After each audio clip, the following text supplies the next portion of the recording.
ধলপুৰ শিমলুগুৰি ৰাজগড় জ্যেষ্ঠ মাধ্যমিক বিদ্যালয়ৰ ৩৯তম নৱাগত আদৰণি সভা সম্পন্ন। আজি লখিমপুৰ জিলাৰ শিমলুগুৰি অঞ্চলৰ ৰাজগড় জ্যেষ্ঠ মাধ্যমিক বিদ্যালয়ৰ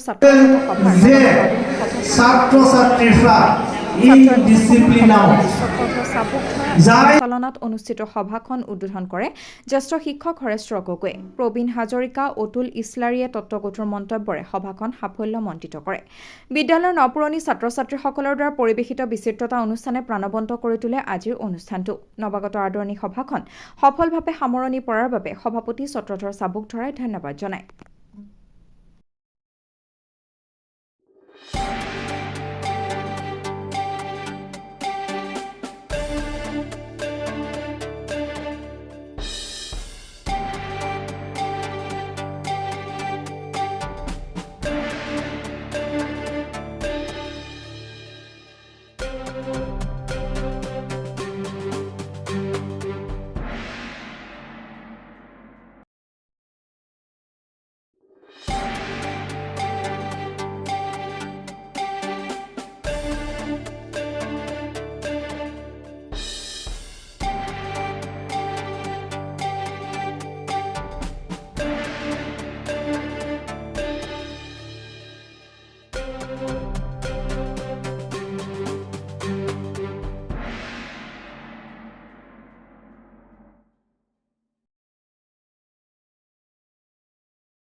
মোৰ গানৰো গানৰ মোৰ প্ৰতিটো কামে মোৰ প্ৰতিটো চিন্তাই এই দেশৰ বুকুটিত আছে হয় চুনুৱালী ভৱিষ্যতৰ সপোন মোৰ জীৱনৰ সপোনৰ সলনি দেখে দেখে দেশ আছে এনে বহু দেশৰ অৰঙে দৰঙে মই ঘূৰিছোঁ বহু বন্ধুৰ সৈতে হাতে হাতে হাত ধৰি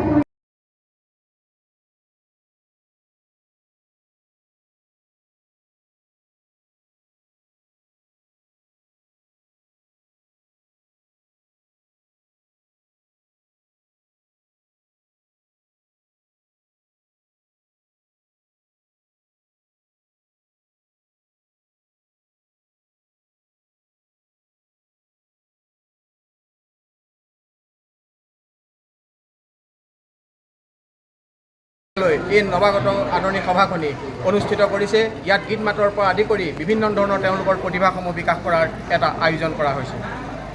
কিছু নিৰ্দিষ্ট এটা টেম্পাৰেচাৰলৈ অহাৰ বাবে আজি মহাবিদ্যালয়ৰ সকলো অধ্যক্ষ প্ৰমুখ্যে সকলো শিক্ষাগুৰু তথা ছাত্ৰ ছাত্ৰীৰ লগত আলোচনা কৰি ৩৯ সংখ্যক নৱাগত আদৰণি সভাখন আয়োজন কৰা হৈছে।